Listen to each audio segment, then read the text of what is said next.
Hey, welcome to the greatest podcast this side of the Mississippi. I'm Sean McCabe, here with James Kokolek, and with our senior New York Giants analyst and fanatic, our guest host today, Eddie Maglocco. We're going to get into the Giants a little bit, how I was right that the Giants were going to suck, and how he was wrong that they were going to be awesome. We have our picks against the spread, an interesting little change of events in the standings we have here between James and I, DraftKings, a little bit of a look on last week, and waiver wire pickups. But first, it's time for my opening rant. Your number one source for sports. You know who I can't stand? Kevin Durant. He looks like Donald Trump and Hillary Clinton had a kid. Now, who can argue with that? I hate Boston. I'm the biggest Miami Heat hater you'll ever meet. I just don't understand where you're getting your bogus information from. What the hell are you even talking about? Well, I'm sorry you're too freaking sensitive to handle the truth. You think I'm crazy? I'm just getting warmed up. You're now between the hash marks with James Kokolak and Sean McCabe.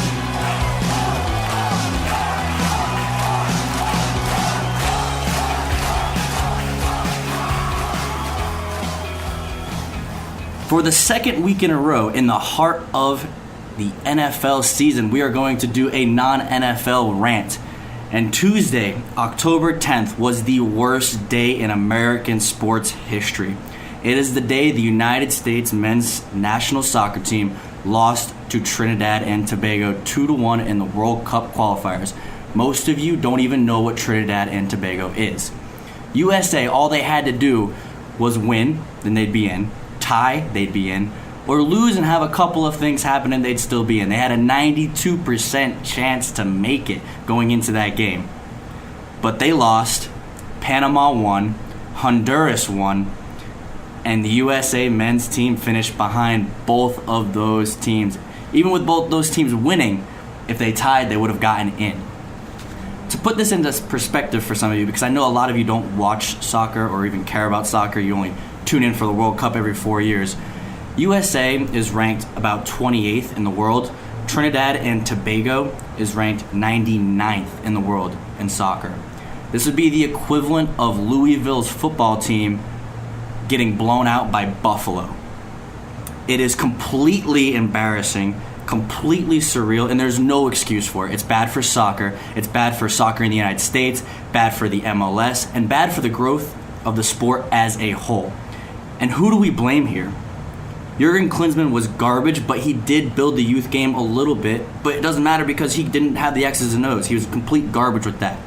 Bruce Arena got the team playing well, but too much of a hole, couldn't dig out of the Klinsmann slump, and did not prepare the team for the final game, the most important game.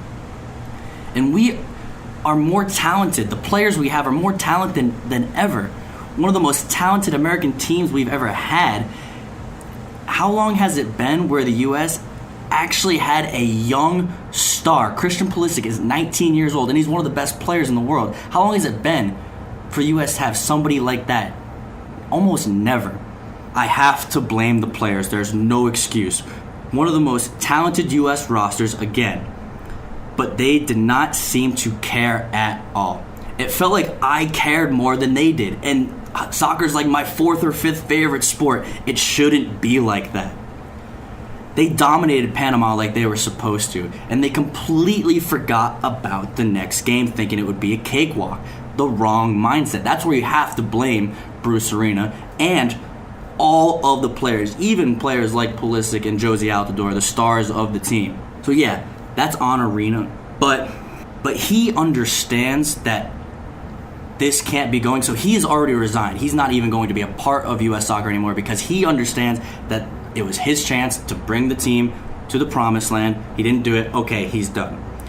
And everybody on the team needs to go, except for about 6 or 7 players. We need a complete overhaul of everything on the roster.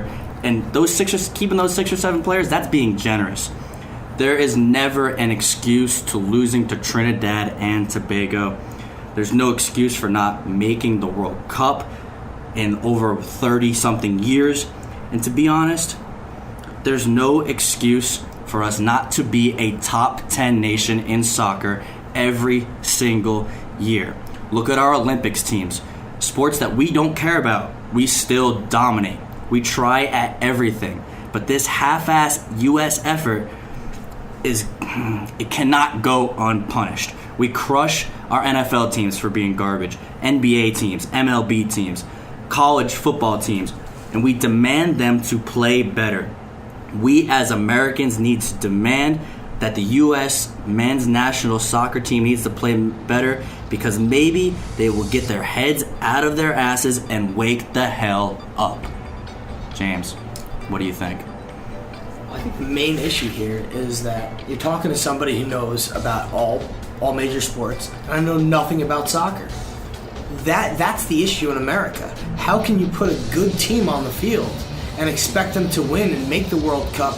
And I know I watched the World Cup 4 years ago. I'm one of those people who tune in every 4 years, and in between, I don't really care for it. It's not big here in America. How can you expect to put together a team to compete with the likes of England and Germany and Italy and France and other squads, Spain, the list goes, Argentina, the Brazil, the list goes on of teams that are way ahead of us, because soccer is big there. People know of those stars, and people, that's what they do. They don't play hockey and football and basketball. They play soccer.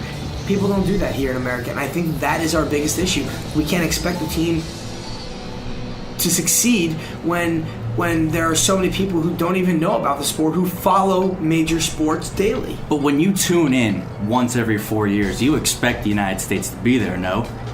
I do, and quite frankly, I'm pretty disappointed that I'm not going to be able to watch them for another 4 years until 2022, wherever the World Cup is then. Because, it's something that you look forward to. It's like the Olympics. And it's a little sidetrack. I'm a little disappointed that we're not going to get to see hockey in the Olympics this year with the NHL players. It's because it's something you get to look forward to every 4 years. It's different. And you know what? The World Cup is different. It's not the UEFA Champions League. It's different. And the fact that we're not going to get to see USA in it this year, it's such a big country and good at everything that we do, it couldn't set it better. It's a travesty. Yeah, no, honestly, I'm just completely disgusted. Like, this is a team that, with a lot of my sports, obviously with my Boston teams, I get really into them. But a lot of the sports I watch, I just watch because I enjoy. I try to be non-biased towards this, but this is a team that USA, I become a fanboy. It seems that they're an old team, though. Yeah, they have a couple young players, but they're an aging team. A lot of their Clint Dempsey. I mean, he's a household name, but how old is he now? Can he still compete with the best of the best? He's not going to be in the next World Cup after this one. So it's the likes of that maybe they should have went with a younger team this time around and prepared themselves, thinking, all right, we're not going to win this World Cup, but maybe we'll qualify. We're going to get some experience under these young guys' belts, and in 2022 we're going to come back and we're going to be that powerhouse soccer nation that every U.S. fan wants us to be every 4 years. And I think that Bruce Arena totally screwed that up this year. Yeah, and it just seems like with Klinsmann, they had an identity. I didn't think it was the correct identity, but with Arena, they didn't have any identity. They just took all the good players and they put them together, hoping it would be some kind of magical run. And you need to have an identity. I mean, you look at the San Antonio Spurs, for example. They don't grab the best player. They grab what fits the culture, and that's why they're so good. The Patriots, the Cardinals in baseball, the Blackhawks in hockey, they have that culture, and they bring those players in that fit the culture. They pass up on some of the talent, but it ends up working out in the long run because they have the players that are willing to do the extra things and do the secondary things that the star players don't want to do. You need a complete team. You can't bring up a hockey reference. You can't have first-line players playing the fourth line. Eddie's a hockey fan here, knows that. It just doesn't. First-line players are not going into the corners and looking to get smashed by fourth-line players on the other team. It's not what they look to do. First-line players don't like a lot of contact, and you need a full team. You need one through however many. You can't just take a bunch of stars and expect it to work. You need everybody to have a job and everybody to do that job. And that's why the successful teams get the job done. But moving forward, I want to talk about another team that might be underperforming.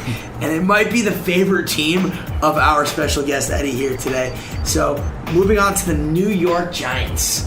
How are they 0-5? How is this possible? I had them going 11-5, making the NFC Championship game with the talent on paper. I am mind blown. How is this possible? Well, Please, somebody explain this. I mean, I told you from the beginning of the year that they were not going to make the playoffs. You didn't believe me. I did not. Eddie over here thought I was crazy. He was like, I don't even think I can listen to this anymore because this is ridiculous. But they have no offensive line. They have no running game. They got caught up in the flashy signings, like I was saying with Brandon Marshall, instead of addressing real team needs like the offensive line. And, I mean, they really just relied on one player. And then that player goes down, and they're even worse than before. Eddie, what do you make of this? All right, so Giants, being a Giants fan, it's kind of hard watching an 0-5 season go down at this point. We're all just begging for the first overall pick. We got Saquon Barkley out there. Oh, please. We were just talking about Possibly, we might be going for a quarterback right now. I don't think that's the need, but the Giants, the thing about the Giants, okay, if you look at the first 2 games of the season, okay, we deserved to lose those games. I will say we deserved to lose that Dallas game. We came out flat. Absolutely flat. Game 2, we played Detroit. Number 1, I have to blame Brandon Marshall, because if Brandon Marshall would have caught that pass, we were down by a field goal. If Brandon Marshall would have caught that pass, put us within 10 yards of the end zone, it would have been a shot to at least take the lead. Could have changed the whole game. Exactly, and instead we end up fumbling the ball the next play, and they go down, and Detroit scores. That would have changed the entire pace of the game. We would have had a shot in that Detroit game if Brandon Marshall didn't drop that pass. And also Evan Ingram dropped the pass too in his hands, which would have changed the entire game. Back to that Brandon Marshall point, though, that's been going on since last year on the Jets. Yeah. I mean, he had 2 years ago, he connected with Fitz. And everybody thought maybe it's Fitz that's throwing him maybe ducks in the air. I don't know. But Brandon Marshall was dropping a lot of balls last year. And I wouldn't say Eli's the greatest quarterback, but he's definitely better than Fitz. And if he's still dropping the ball, that's an issue. That's one thing I want to bring up here, because I don't think Eli is taking enough of the blame. He's not getting any of the blame at all. And going into this year, I thought he was the worst quarterback in that division. By far. Without question. Without question. Listen, I can't stand Eli. If you look at it right now and you see Eli, the way he has played in the past, we get it, he throws a lot of picks, this and that. If you look at the first 2 games of the season, has he had bad games first 2 games? Of course. You look at the Eagles game, okay? We lost on a technicality. Basically lost on a technicality. A 61-yard field goal made by a rookie kicker. No, it's luck. 61 yards, okay? It's got to be one of the that number in 1. history. Number 2, Sterling Shepard catches a pass in the end zone, but because he didn't maintain possession when he hit the ground, you lose that. Then the same exact thing happens. Sterling Shepard all he had to do was reach across the goal line with the ball. He gets tackled on like half-yard line, reach across, would have been another touchdown. We would have scored one of those touchdowns, we would have won the game instead of kicking a field goal. That's that.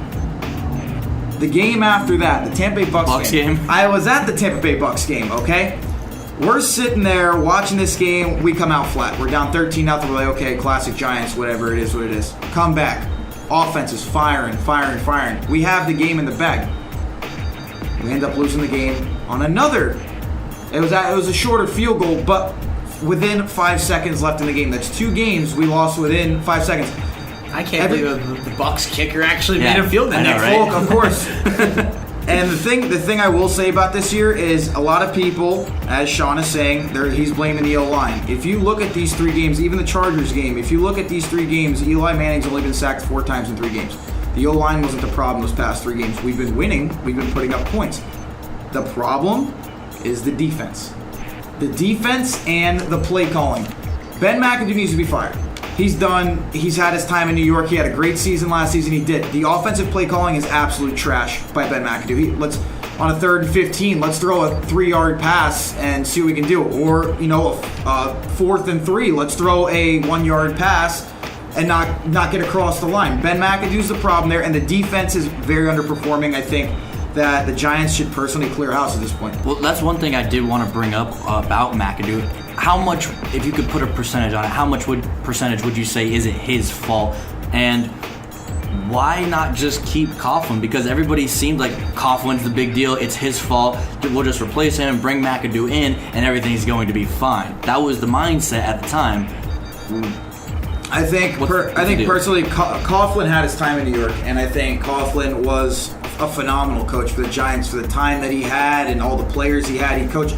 The one thing I will say that I'd rather have Coughlin at this point, which is too late now. The reason why we got rid of Coughlin, there's reasons, just because he just wasn't coaching well. He'd been there for a while, and message gets stale. Yeah, it gets stale, exactly. And the problem is that Coughlin, if you watch Coughlin, he was the most dedicated, outrageous coach you would see on the sideline, screaming and yelling at the refs, screaming at his players. We go into halftime down by a touchdown, a field goal. He would go into that locker room and he'd let them have it. He would literally let that team have it. And then what would happen? They'd come out the second half and they'd be firing, they'd win the game. You get McAdoo, he's standing on the sidelines with his slick back hair, looking like he's in the mob. And he's sitting there. Well, it's funny that you say the mob. It's absolutely ridiculous because he sits there and he's just as bad as Eli. Eli throws a pick, he has the Screech face. If you guys have all seen Saved by the Bell, he looks like Screech. Oh, I threw an interception. You see McAdoo, Eli Apple, another pass interference. Eric Flowers, holding call like usual. You see McAdoo sitting on the sideline, squinting his eyes, like, "What are you talking about? There's a penalty on the play." Like, what? You know the penalties are coming. It's just like he doesn't do anything to fix the problem. It's funny that you say those and he's two, so those calm two about references. it, which really frustrates me. So calm about it. It's funny that you say those two references because I, one, think Eli looks like a shriveling rat. I don't know why, just like with his face all scrunched up. And two, I think like Ben McAdoo looks like a crew chief in like NASCAR. You know what the funny part is? It looks like he's in the wrong sport. Like I am not one to be stereotypical, but like, come on now, he just has the look of a crew chief. I don't know.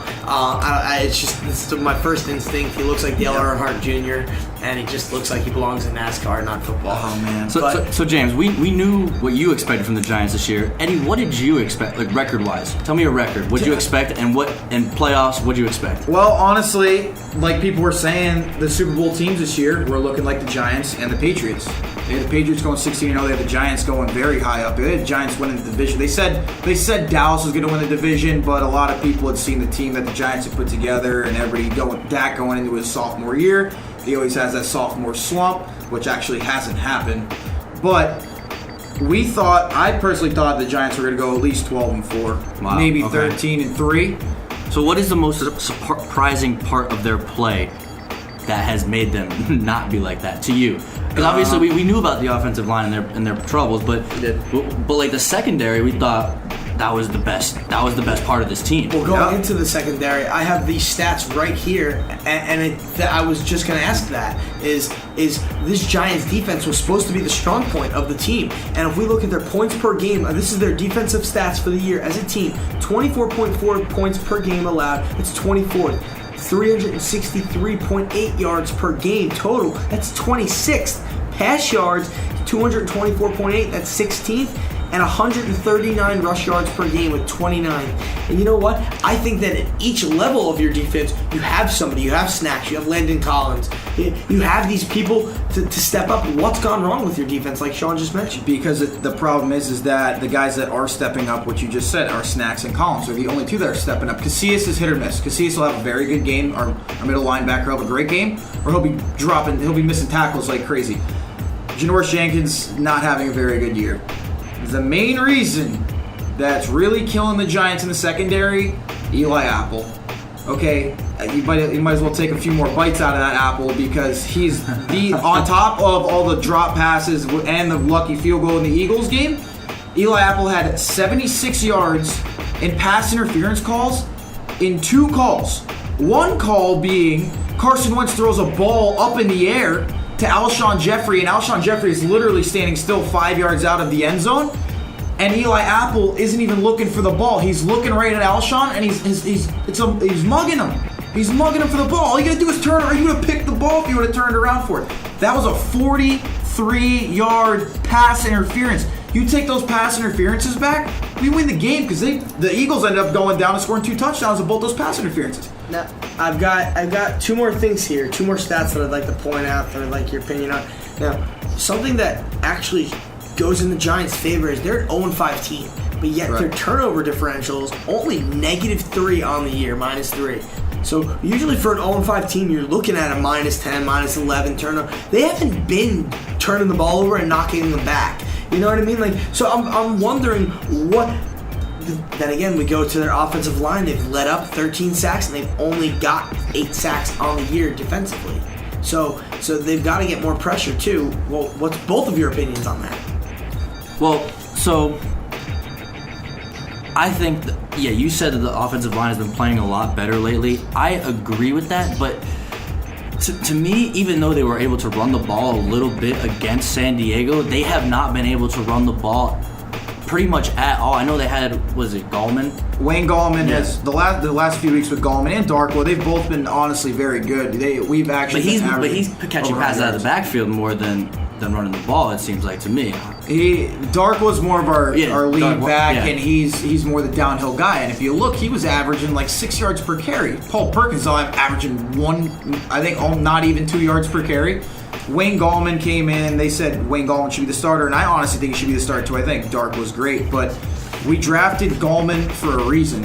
You don't draft a running back, even 4th round, doesn't matter. You don't draft a running back knowing you have running back issues and sit him on the bench. You play the man, give him touches, and let him play. Especially coming from a pristine school like Clemson, where he just played in back-to-back national championship games and tore up a defense that everybody considers godly-like under a godly-like coach in Nick Saban in the college ranks. But with the defensive line, if you look back at the Giants teams that won those Super Bowls against the Patriots, they were able to pressure every quarterback they faced. It didn't matter what the offense was like or how good the quarterback was. They were able to pressure the quarterback with a normal 4-pass rusher front, and they were able to get that pressure every single play. And like you said, they only have 8 sacks this year. That is unacceptable for the Giants. Going along with a secondary that's not playing well at all. Like, if the secondary is playing well and they're not getting pressure, that's fine. But when both aren't playing well, that causes a lot of problems. Well, the main difference is they're missing Strahan and they're missing one finger from Jason Pierre-Paul. and well, you got to look though with Justin Tuck. Yeah, Justin Tuck. Euro. Yeah, that D line was pretty loaded when we won. No doubt, they. But that's the reason why we were loaded and we were getting pressure on Brady. That's why we won those Super Bowls. If we didn't have any of them, if Brady wasn't pressured. And if I will say Eli didn't break that one tackle and throw the catch heard around the world, which we all know the about. luckiest catch in the face of America. You know, if he would have gotten sacked, that would have been the game. And that's it. But as a Patriots hater, I can't stand that the Giants won that game because of the fact that it gives not all Giant fans. I can't put you all in the same boat. But most Giant fans that put Eli on a pedestal. Oh yeah, absolutely. And I can't stand it. So that's I want to bring this up. I know Eli has these 2 rings and he had these 2 amazing seasons, but other than that, he's looked pretty pedestrian throughout his entire career. Is it time to replace Eli Manning? I personally don't think so. I think Eli, listen, put it this way, he has 2 years left on his contract. This year being one of them, he has another year left. The team that we have right now, which you guys can agree should be performing, we should be at least 4-1 right now with the team we have.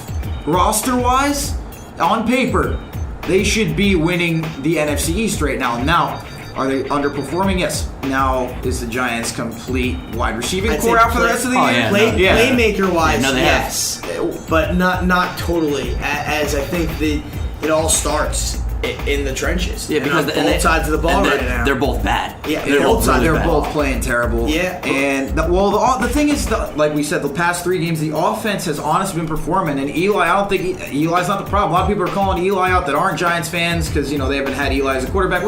Eli pisses us all off. It's a love-hate relationship with Eli, and everybody knows that. Being a Giants fan, having Eli. I think it's time to move on from Eli. Well, you're defending Eli, but how can you defend him in the Lions game where he has Ingram wide open, crossing the field, and he throws it behind him. Ingram reaches for it, and it tips it up in the air, and it's an interception now. Is that because the offensive line was bad and he was getting a little rattled? Or is it just that he just does not have it anymore, and that the wide receivers weren't there? I think personally he still has it, and some people won't agree with it. I think he does have it. The problem is Eli, when he doesn't get protected, and we've all seen it, he doesn't even get sacked. Okay, a lot of those sacks are him just falling down, and we all know that. All he has to do is get rid of the ball, and you take probably like 6 sacks out of that. A lot of quarterbacks. Eli gets afraid, and Eli's always been like that, and that's why he personally has set the record for most most consecutive games played as a quarterback because in a way he's smart about it, but in another way he's not because he's taking so many sacks a game. But he's falling down. He's not taking shots. And that's why I think that he still has it, and I think the reason that Eli's really hurting and was hurting is until those first 2 games, and you look, and that pass you're talking about that was behind Ingram, that's just an Eli pass that he's due for one of those a game. Being a Giants fan, he does it. He throws at least one interception a game. That's the next point I was gonna bring up. Was he's led the league in interceptions. How many years? I think going back 4 years now, he's led the league in turnovers. Period over the last 4 years. How could somebody put him in an elite class with so many turnovers? He just knows how to win football games.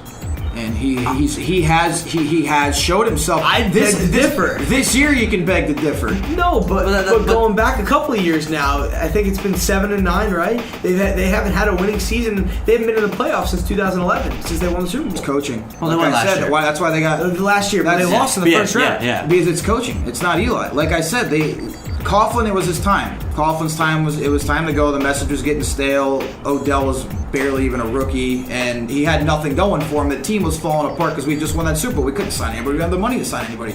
All the money was in the defense, and everybody ended up retiring.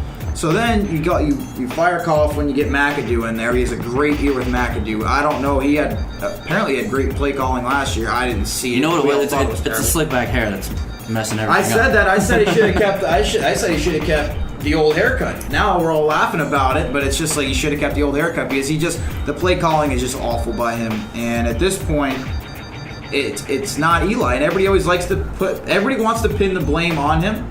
But the thing is, he has proved himself. He has proved himself again and again, but he can still play. But how can you put Eli on that level of the 2011 level or the 2007 level? Like, because right now I don't see that Eli or even close to that Eli. Like, I was ranking my quarterbacks today just out of curiosity where I put Eli, and like, would you rather have Eli Manning or Carson Palmer? Eli Manning, absolutely. Okay, I disagree because I have Eli as 22 and I have Palmer as 20. Not that I think Palmer's really that good at all. I think Palmer's garbage now also, but that's kind of my point. And Sam Bradford, I think he's the tin man. If Sam Bradford's healthy, like if Sam Bradford's healthy, yeah, if he's not the tin man, I'm taking Eli.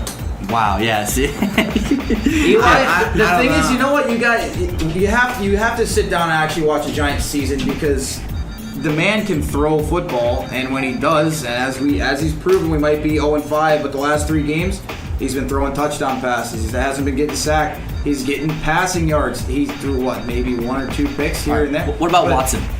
He's a rookie. Of course, you got to take Watson on. I mean, you got to take Watson on. He's no, because I actually put Watson behind Manning because I don't know.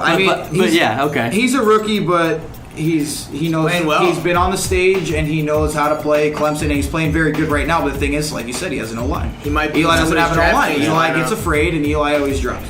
That's just how Eli is. It's just continuing to be a Giants fan. It's a constant battle with the Giants.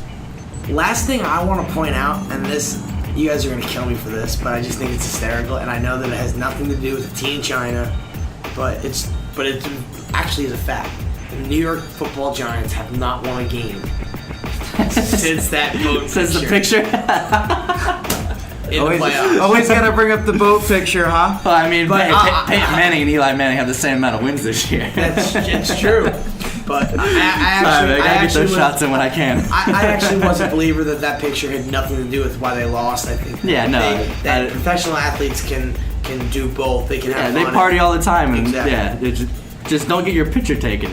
But moving forward, we have some pretty good picks in our waiver wire this week, and none other but from the NFC East. How is that possible? Any from the Giants? We'll be right back right here on BTH. You're listening to Between the Hash Marks with James Koklak and Sean McCabe, brought to you by an unknown sponsor we don't have yet. Now back to the show. We're back here on this beautiful Saturday night, and I want to jump right into the waiver wires because this week is a little bit of a crazy week. I say that every week. Every week's a little bit of a crazy week when it comes to waiver wires. Crazy. Because so many players do different things weekly and you just never know who to pick up. But I want to start it off with our special guest here, Eddie. Who do you have on your waiver wire? Who would you recommend to the fans to pick up this week?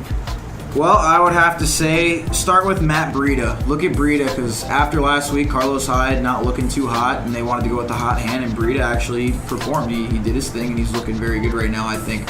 Look for Carlos Hyde and Breida to be splitting touches, and you never know, Breida might actually end up getting the start at some point. Also, I have Orleans Darkwa and Wayne Gallman on the New York Giants. Of course, the Giants fan picks Giants players. you gotta take one of them. I'm telling you right now because you know that the ball's not going to be really coming out of Eli's hand much with Odell being hurt, and it's going to be actually Odell being hurt, Brandon Marshall being hurt, Sterling Shepard being hurt, and Dwayne Harris being out. We do have a few other guys, and Ingram, but I think who are healthy. I think Gallman and Darkwa are going to be your guys there. They're going to get a lot of touches. Look for Gallman to get more touches with Darkwa being injured a lot. Also, if you lost Odell in your fantasy league, yes, I'm a Giants fan and I took Odell in fantasy.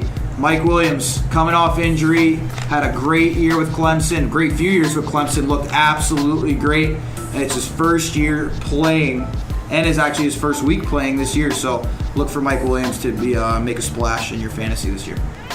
Now, I got some NFC East. I only have one player this week, but he's also from the NFC East. And we had some big news drop in the NFL this week. Zeke suspended 6 games. It is officially upheld. They have a bye this week, so he's going to be out the next 7 weeks because it's 6 games, not 6 weeks. Yep. People always get that mixed up. I just wanted to clarify. That being said, Darren McFadden, 2 years ago when the Cowboys lost DeMarco Murray, who did they lean to? Darren McFadden. What did he do? He put up 1,000 yards in a season behind that Cowboys offensive line. He may not be the greatest running back. He's good. He's got speed. He gets injured a lot, but I think that anybody can run behind that line. And yes, Alfred Morris is going to be good. Yeah, so why not Alfred Morris? But he's going to be a third down back. I think that Alfred Morris is more of a bigger, tougher back. If they need 1 or 2 yards or they need a goal line back, that's going to be Alfred Morris. But the guy who can catch the ball out of the backfield, the guy who's got speed, the guy who can do one cut and go, that's Darren McFadden. And with an offensive line like the Cowboys have, he's proven that he can already run behind that offensive line. Why go elsewhere when you have him on your roster? Not to mention he hasn't suited up this year. He's been a healthy scratch in every game, so he's 100% healthy, ready to go, and roaring to get on that football field. And he's useless this week, but go out and pick him up because moving forward for the next 6 weeks, Darren McFadden's going to be a must-play in my opinion. All right, yeah, I got one player here. It's Taylor Gabriel of the Atlanta Falcons. When both Mohamed Sanu and Julio Jones went down, not last week because they had a bye, but the week before that against the Bills, Taylor Gabriel came out and he had 5 catches for 79 yards and a touchdown, and that's only in about half of a game. This week coming up against the Miami Dolphins, they are coming off of a bye week. They're completely rested. They still don't have Mohamed Sanu, and Julio Jones is still banged up. He is going to play, but Taylor Gabriel is going to get all of Mohamed Sanu's targets, and I think they're going to completely torch Miami. Miami has been traveling the worst travel schedule we have probably ever seen in the history of football. Expect Miami to get completely blown out here, and Taylor Gabriel is going to have a hell of a day, and he's only owned in 19.8% of ESPN leagues. You need to pick him up. Now, transitioning to our DraftKings lineups. James, what happened to you last week in DraftKings? I've been dying to tell the fans what happened, and you guys are always asking who needs what do we need, how do I win money in DraftKings? Well, guess what? I gotta tell you, you're talking to the right guy here. I always do, in DraftKings, as you know, you can do Thursday through Monday, you can do all day Sunday, you can do just 1 o'clock games, you can do just 4 o'clock games, you can do just 4 o'clock and 8 o'clock games, so on and so forth. Last week, I played a prime time matchup. Just Sunday and Monday night games. It was a 25-cent bet. And I came, technically it says, 6th place out of 47,000 people. But 5 people tied for first. So only one lineup was better than mine. And the difference between that one lineup was the defense. I just want to run through it very quickly. Both of our quarterbacks, Deshaun Watson. Both of our running backs, Kareem Hunt, Jerick McKinnon.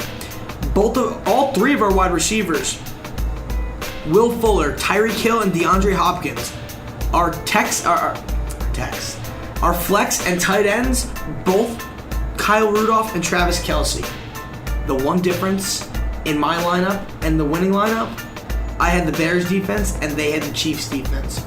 Now, if you're thinking logically thinking here, you have a Texans offense who just put up 57 points going up against the Chiefs defense that's, yes, they're good, but do you expect them to keep that 10-point threshold that they start with? Or are you going to take the Bears defense with a Texans offense that didn't look so good the week prior and Vikings. The Vikings offense? Or are you going to take the Bears defense going up against the Vikings offense who didn't look great the week prior? They were shaky, and I know they had a great start to the season, but if you're looking at that on paper and you got two defenses to choose from, I'm going with the Bears, and I would make the same choice again because on paper it looks right.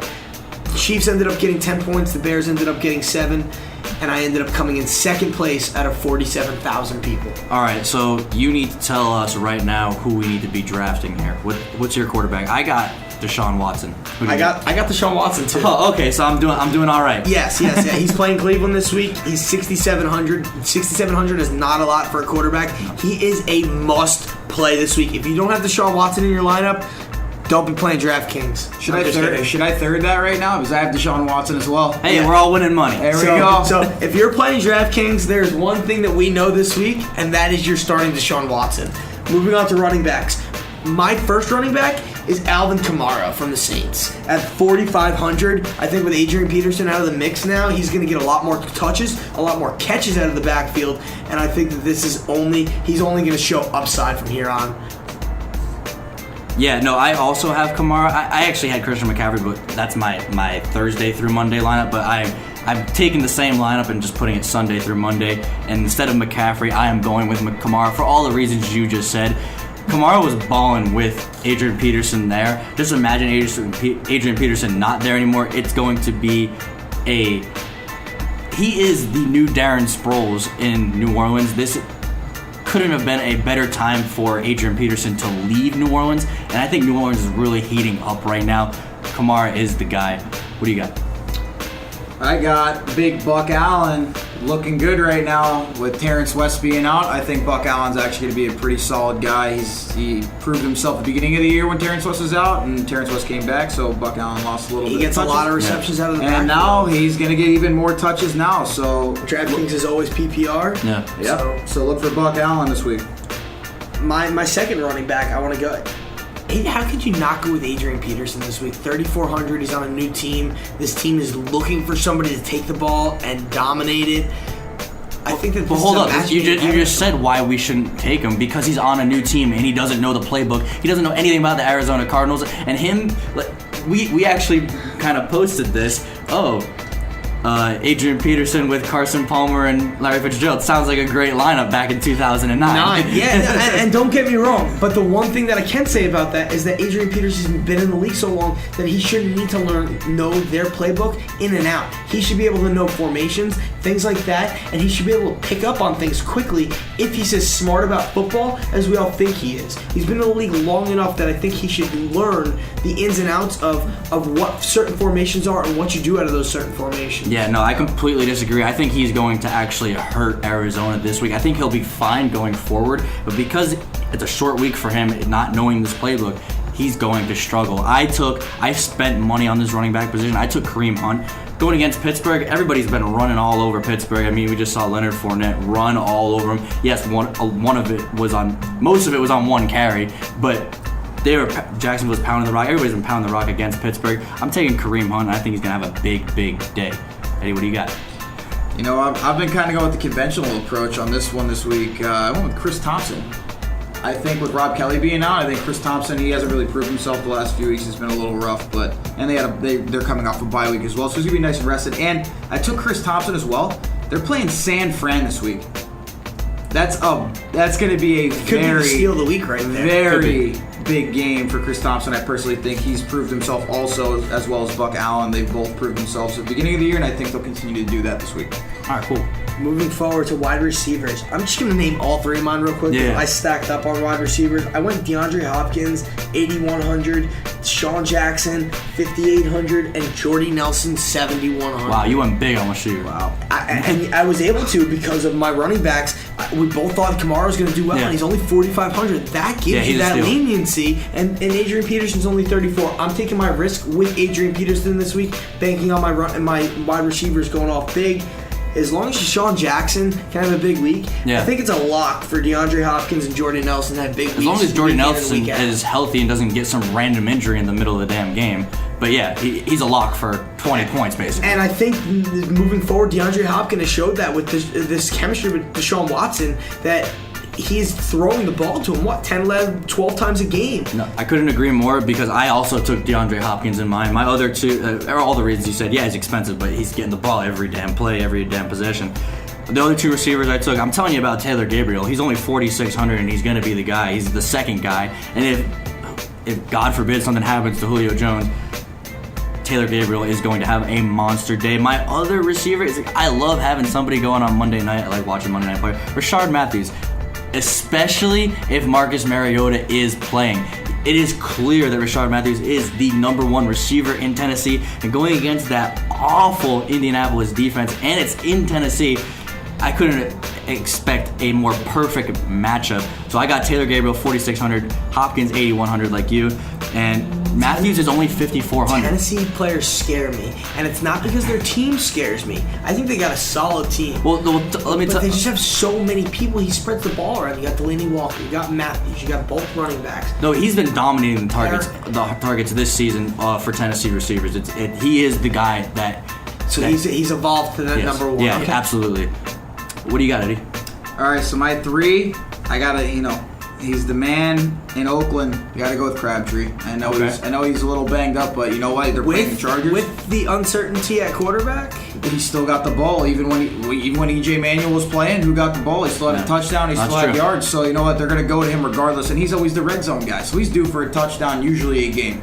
Also, Larry Fitz at Tampa Bay. Tampa Bay secondary looks awful, and it's Larry Fitz. Larry Fitz is also going to get the ball. They're going to throw. Carson Palmer's going to look for him all the time. Yeah, they throw the ball every play. It's almost as bad as the Giants, to be honest with it. And my other one, I got to take Golden Tate. We all know Stafford's on fire right now, and they're playing New Orleans, and Golden Tate's he's going to thrive on that secondary. No, I like that Golden Tate pick, but I'm a little nervous with Stafford coming out. I know he's not on the injury report right now, but he was on the injury report leaving that game last week against who they play, Carolina, and that scares me a little bit. Not you at all? No, not at all. It's Matt Stafford. He just got that big contract, so now he's got to prove himself. He get a little banged up. Look at Aaron Rodgers last year. He was banged up for probably like half the season, ankle injuries, leg injuries, and he still played. And look how he's honestly, Stafford's playing just as well as Rodgers has been and did last year. So it's just, I think Stafford will be just fine. All right. Get Golden Tate the ball. I got to steal at tight end. Me too. Evan Ingram, Oh, 3,800. All right. sounds like Explain your reasoning. Sounds like me right over here. I think we already went over the reasons. Everybody on the Giants is hurt. Yeah, there's nobody else to throw the ball to. They may run the ball with Gallman, but there is nobody to throw the ball to except for Evan Ingram. And even with Odell in the lineup, Brandon Marshall in the lineup, Sterling Shepard in the lineup, Evan Ingram was a must-go-to for Eli. I know that he had a bad week last week, but before that, he was putting up numbers. He had consistently had 4 receptions in every game, I believe. He is just someone that I would have gone to regardless of all the injuries. But now at 3,800, how can you not play him? I'll tell you why not. Because you can get Zach Miller for 2,900, and I like Ingram. He's obviously the only option in New York right now. But part of a little bit of strategy here is you can't go with what everybody else has. If you go with what everybody else has, then you're not going to beat them. I think Zach Miller here, great value at 2,900, and Mitchell Trubisky loves him. Like all game, throwing the ball to Zach Miller. He did have that touchdown. Should have been a pick, but he still had the touchdown nonetheless. And they're going against Baltimore secondary, who's 21st in the NFL right now. I think Baltimore is one of the fakest teams in the NFL. Did I not call that back in week 2 or 3? I completely agree with that statement. 100%. So Zach Miller, I don't think many people are going to be having him because 2,900, it's super low. People aren't even looking for tight ends that low. That's why I took Zach Miller. Okay. Eddie, what do you got? Oh, you guys are going to love this one. Yes. Goes by the name of Evan Engram. Shocker. Hey, like James pretty much covered it. He's going to get the ball. The funny part was I was looking at my receivers and I was thinking, I was like, wow, well, we got Travis Rudolph, which was the FSU superstar. He might actually step it up. I was like, maybe I should throw him in there as a big steal and then maybe possibly throw Todd Gurley around, but they're so low that they're not even available in DraftKings. So his stats on the year: week 1, 4 for 44. Week 2, 4 for 49 and a touchdown. Week 3, 5 for 45. Week 4, 6 for 62. On the year, he's only got the 1 touchdown, but he's got 19 receptions for 200 yards. And that's with, Odell missed for week 1. But that's with Odell and Brandon Marshall in the lineup. That's pretty good for a rookie tight end. That's why the Giants took him as their first-round pick, and personally, I still think they should have taken Dalvin Cook, but, it is what it is.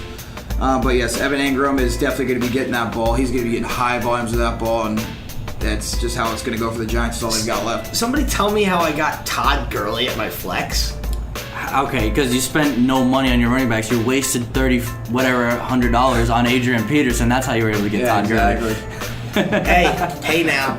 You're talking to somebody who knows what he's doing. Yeah. Adrian Peterson, that's something that we all have to grow accustomed to in fantasy, is that it is fantasy sports. So anything can happen one way or another. So Adrian, you can never go with all superstars. That's physically impossible in DraftKings. Yeah, they don't let you. It's literally physically impossible. So you have to find that squeaker somewhere.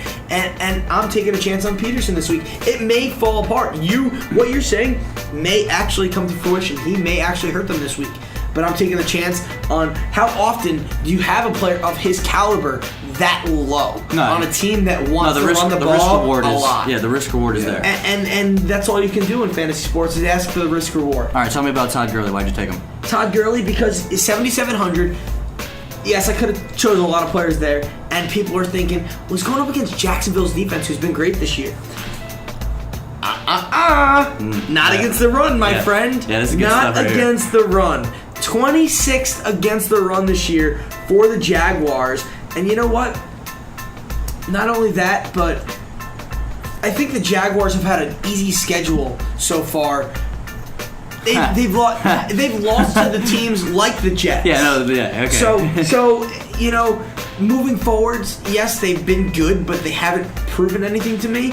They just dominated Pittsburgh. Yeah, but Pittsburgh also lost to Chicago. Yes. No. And we just had this. Pittsburgh has a whole bunch of issues. And we just went over this last podcast. So if they lost to the likes of New England, and I know they haven't been the Patriots this year, but they still have that same Patriot mentality. If they would have lost to New England, that's a whole different story. Or if they beat New England, a whole different story. But Pittsburgh's a mess right now. I think that Jacksonville, yes, this is the 1 weak spot that they have is their rush defense, and I think Todd Gurley has been unstoppable. Their quarterback. No, on defense. Okay. On defense, and this has been the one bright spot for Todd Gurley this year. Has been the one bright spot in his career has been the start to this season. He's getting the ball on almost every play. He's touching the ball, I think 30, 31 times a game. You're going to put up points doing that. I think that if you can get Todd Gurley as a flex, you go with him every time. He's out of the sophomore slump. He's a junior now, and he's looking really good. I totally agree. I think that I traded Todd Gurley for David Johnson earlier in the year, and if I knew David Johnson was going to get hurt, obviously I wouldn't have done it. And if I knew Todd Gurley was going to play this well, I wouldn't have made that trade period because I'd still have Todd Gurley and Aaron Rodgers instead of just Dak Prescott because David Johnson's now on my bench because he's injured. Okay. All right. Yeah. I have Chris Thompson. There we go. Because of everything you just said. They're playing the 32nd ranked defense, and he is the running back. I know they're going to have Perrine out there, but when Perrine is out there, he doesn't look good at all. It looks like he needs a lot more reps. Yep. And he's going to be the third down guy, and I think they're just going to use him in just so many different kinds of ways, and their offensive line is great, so how can you not go with him? Absolutely. That's why I'm taking Thompson. Who you got? And he's cheap. Just $5,000. He's very cheap. And my flex, it pains me to say, it really does, Gotta go Emmanuel Sanders because Giants secondary looks absolutely awful. They look as bad as the Patriots secondary right now, I will have to say. The spread this week is huge for Denver. Yeah. I think it's 12.5. Something like that. Yeah, and you want to know, you know what's going to happen? Being a Giants fan, we're going to be 0-5, and then somehow, some way, you guys are going to win. They'll turn around and win that game. I guarantee. Watch them. You heard it here first. If they turn around and win tomorrow night, you got.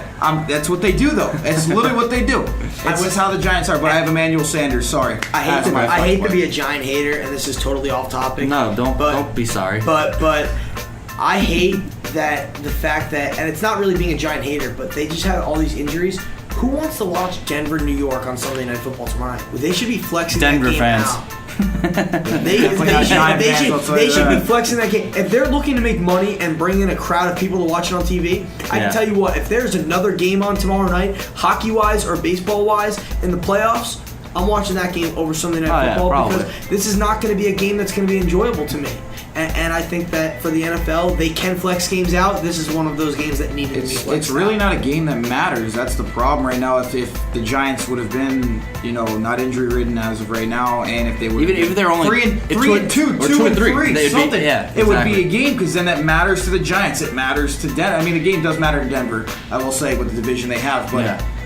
It just doesn't matter for the Giants at all. So it's kind of just like a wash game that nobody really wants to pay attention to. All right, but I want to go back to the defenses again. I got the Packers defense this week. I know that they're not really the ideal defense to take, but they are only 2,800 defense. Is that game in Minnesota or is it in Green Bay? That game is at Minnesota. It's in Minnesota. But the Packers, they're always in games for some reason.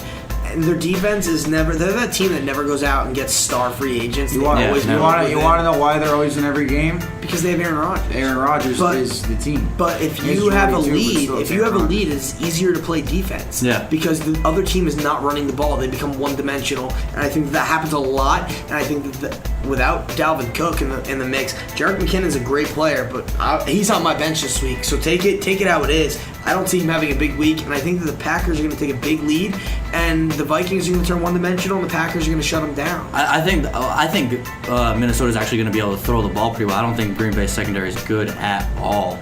I don't think even with Case. Honestly, I think they're better off with Keenum over Bradford at this point because Bradford's still hurt. But don't forget about it too. James might be right here because guess who's not playing this week? No Stephon Diggs. So, well, I mean, Thielen's still good. Rudolph's still good. They still have weapons on the outside. They have the weapons, but the reason why they're open is because Stephon Diggs is on the field. The Packers' defense is something that if you can settle for 8 points for your defense, it's so hard to get 20 points or 15 points. If you can settle for 6-7 points from your defense and go with one that's 25 to 2,800, that's what I personally do because I think it's worth it to spend that extra $400, $500, $600 on a receiver or running back who's going to get you those extra points. Yeah, I'm going with the Kansas City Chiefs. They're 3,200. They're playing Pittsburgh. They're at home. They're the best team in the NFL. They are very opportunistic. I like defenses that score touchdowns. They score touchdowns. Even when they give up, how many points they give up to Houston? 30-something, whatever. They still score. They're the reason that I did not come in first place last week. Exactly. And I think Pittsburgh, they have a lot of problems. Big Ben is one player at home and another player on the road. And this year, he doesn't even look like that player at home. So what's going to happen when he faces another real defense like Kansas City? It doesn't look like he's into it at all. And I think Kansas City is going to have a field day against this, what we thought was going to be an amazing Steelers offense going into this year. What do you got? I had to go with the Jags. The Jags have looked very, very good. Jalen Ramsey looks phenomenal. He's healthy and he looks great. I think the Jags D is going to shut down the Rams. I think James is the point. I think Todd Gurley will thrive in this game. Not thrive, but I think he's going to have a good game. But I don't think that Jared Goff is going to have a very big game again. He can't throw the ball. I mean, he's been throwing the ball pretty well, but I think Jacksonville. He's playing Jacksonville, and their secondary is absolutely phenomenal. And I think that they're just going to thrive on him. He's going to throw about 2 interceptions, I think Goff is. And they're going to have to rely on Gurley, but I think that's where Gurley might get shut down because it's just going to become one-dimensional, like you said, and it's going to be running the ball all the time because they know where the ball's going. It's going to Gurley. One last thing I wanted to add about the Packers defense is they are averaging 7.8 fantasy points per game, which is not all that bad defense? for a defense. Yeah, Okay, wow. Right here, 7.8 points per game. That says 7.8. So for as bad as they are on paper, sometimes they can get the job done, and I'm hoping that they will this week. But for the first time this season, guess who's taking the lead? Guess who is on the path to not have to wear the Patriots jersey anymore at the end of the season as of right now? You're going to find out next right here on BTH. You're listening to Between the Hash Marks with James Koklak and Sean McCabe, brought to you by an unknown sponsor we don't have yet. Now back to the show. Well. What do we have here? Do we have a new leader in the standings of our little bet to see who's going to have the better record against the spread at the end of the season? Yeah, everything balances out at the end of the year. Don't worry. Well, you'd been in the lead since week 2 when we started, and you'd been in the league since. Yep. But not anymore. I am officially taking the lead 13-7, 12-8. With me going 4-1 last week, and you going the woeful 1-4. I mean, there is a little bit of a conspiracy going on here because on the website you had that pick as the Rams pick. No, not the Rams. You had the Rams pick, but you really had the Seahawks pick. But I had the Seahawks. Yeah. You heard it, and then you saw it on the paper. Yeah, I saw it on the website. I just saw you had Rams. But I just didn't write that one. We'll give it to you. If the final at the end of the year, if it comes down to this one game, You're wearing that Jets jersey. I'm calling collusion. You're wearing that Jets jersey if it comes down to it, bud. All right? I have the paper. But this week, I'm going a strong 5-0. I'm feeling it. Although this was actually the hardest week, I think, to pick the games against. It was tough picking 5 games. But my first game this week, I'm taking Houston 9.5 favorite over the Browns. There's no way that the Browns are going to come within 9 points in Houston. There's no chance of it. No chance of it at all. Okay. My pick here, the New Orleans Saints, 4.5-point favorite against the Detroit Lions. I love this pick here. I wish I got it in sooner because at one point this was a 3.5-point game. I think even 3 at one point, where the Saints are only a 3-point favorite. But I got it at 4.5. I've seen it worse. I've seen it at 6. I've seen it at 6.5. I feel pretty lucky that I got it here. But the Saints are coming off of a bye, and they've looked a lot better than I thought going into this year. I thought they were going to be one of the worst teams in the NFL this year, but they had a very impressive win against Carolina. In Carolina, they went to London and whooped up on Miami like it was nothing. And they're playing a Detroit Lions team that I think is completely overrated. I was high on them this year. You're kind of high on them too as well. I think they're a little bit overrated now.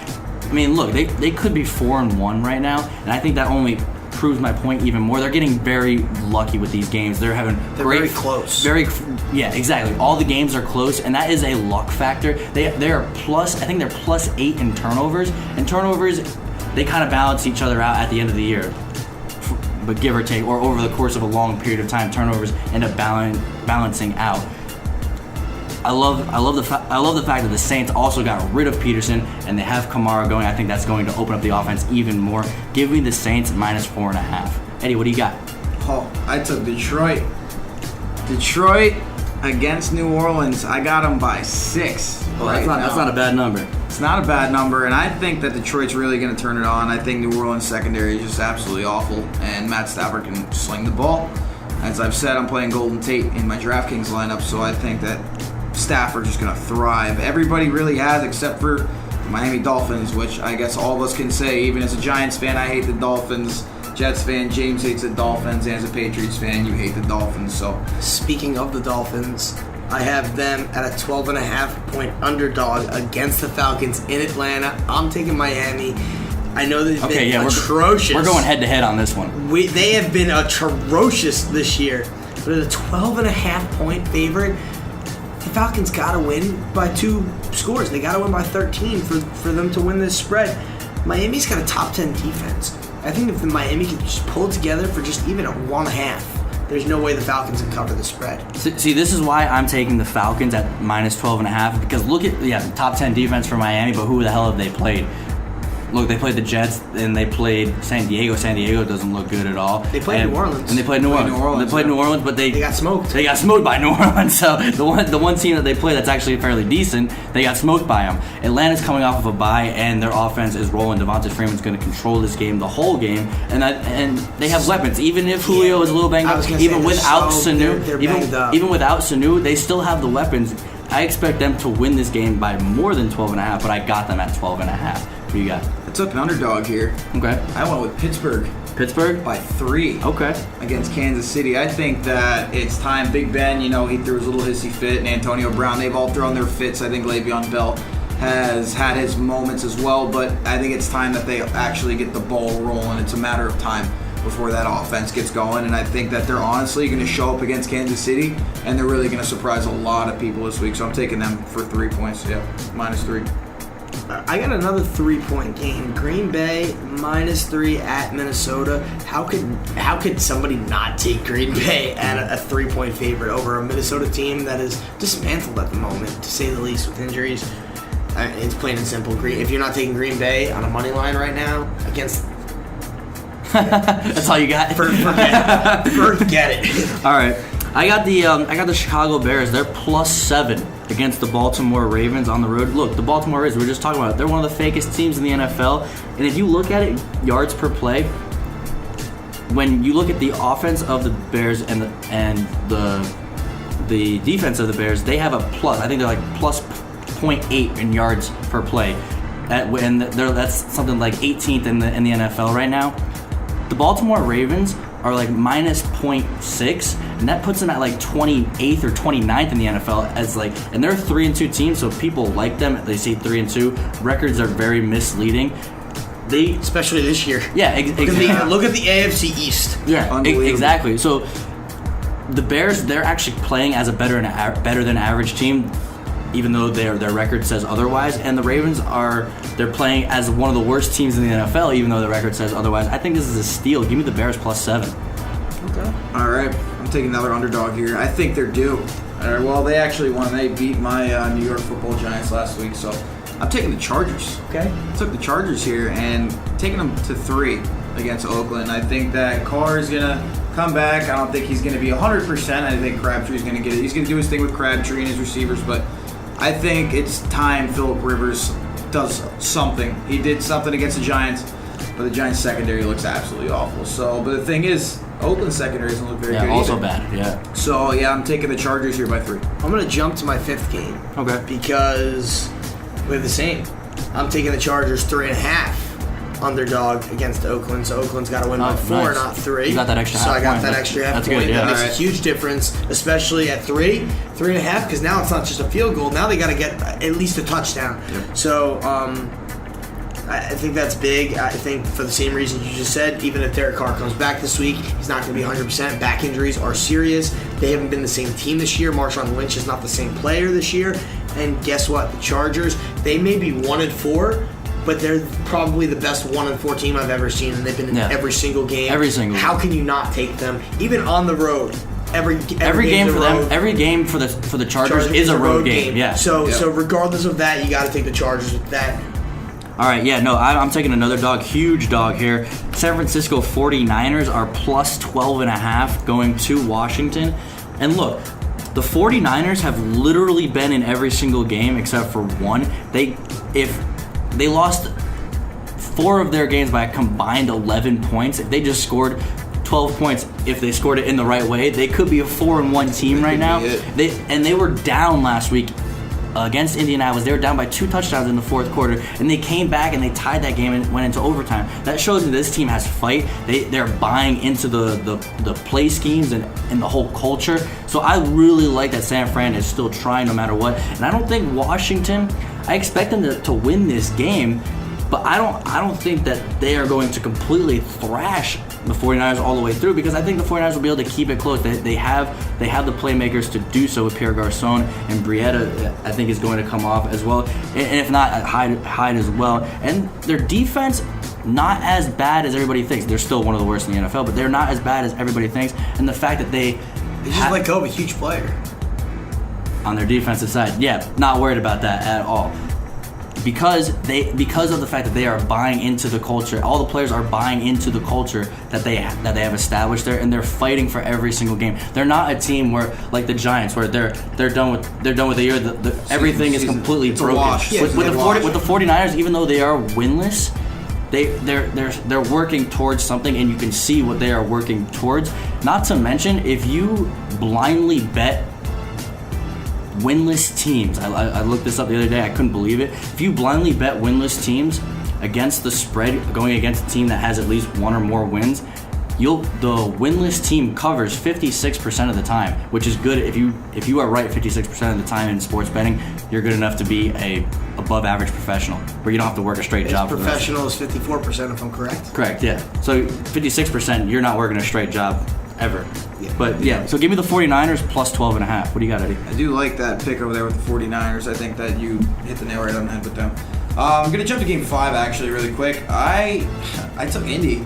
I think Indy's going to turn. I think Indy's actually going to turn it on this week. I think Jacoby Brissett's the real deal. I really do. I think he's going to be lighting it up with T.Y., and he's been doing it the past few weeks. They brought him in for a reason.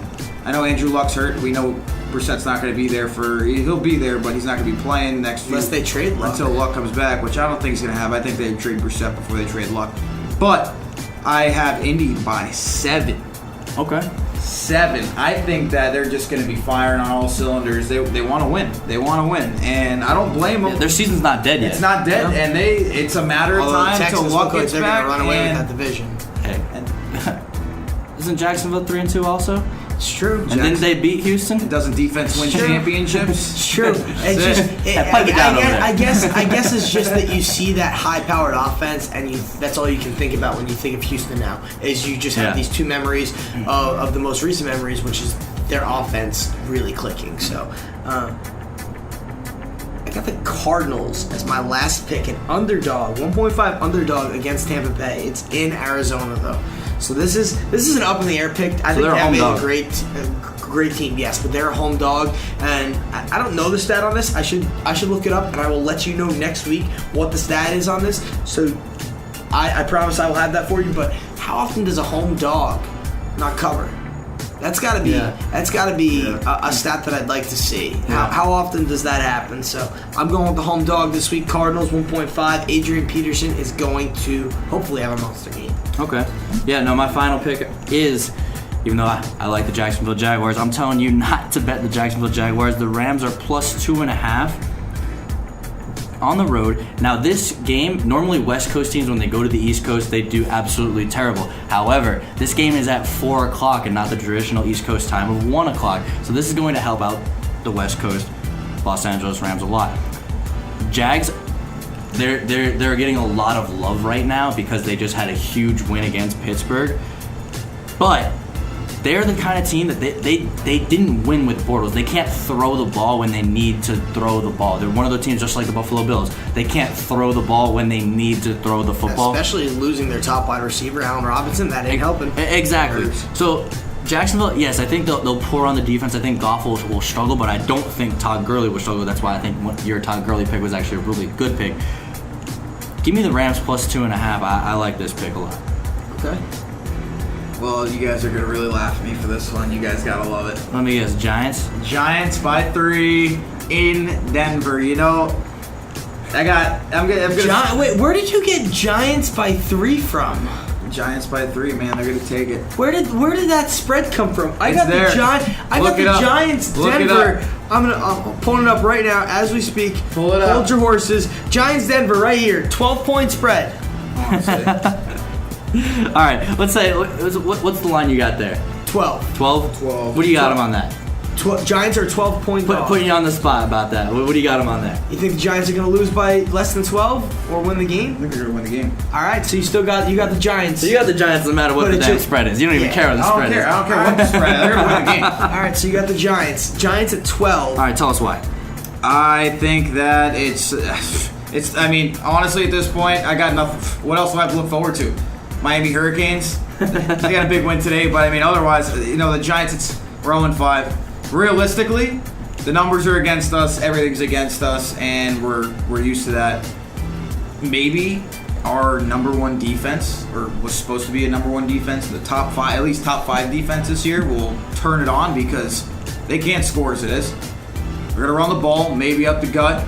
They know they're not gonna be able to throw the ball much, but you never know. Maybe these guys, these new rookies like Travis Rudolph and Rogers isn't a rookie, but maybe these guys will come in and make a splash. You need injuries to happen for other players to make splashes. Exactly. It happened in San Francisco with Alex Smith and Colin Kaepernick. You never know with the Giants. That's the thing. You really never know what you're gonna get with them, especially this year. Who knows? And it's the same thing with Denver. You never know what Denver's gonna put up. Denver is very unpredictable as well. So. It's in Denver, so obviously I see Denver looking like the favorite, absolutely the favorite here. But you never know. The Giants defense might step it up, and the Giants might actually turn it on this game for some odd reason. They got something to play for, and they're playing for pride at this point. Well, we had a loaded show here today. Absolutely loaded. And you know what?